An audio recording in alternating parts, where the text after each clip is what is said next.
How to cancel one item on Temu.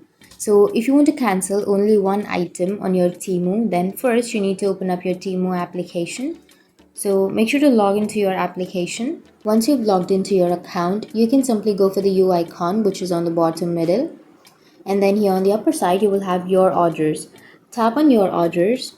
And here you will have all of the orders, right? So you can simply go for the processing, which is on the upper side. Tap on processing section, and here you will have all of the orders that you have ordered.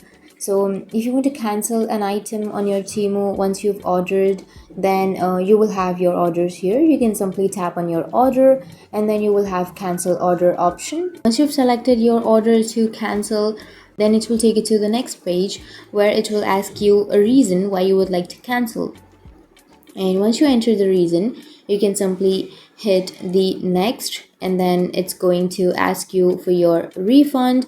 So how do you want to refund? So you can just select your original payment method, it's better. And once it's done, it's going to ask you for a confirmation hit, and then tap on yes, and your order will be cancelled.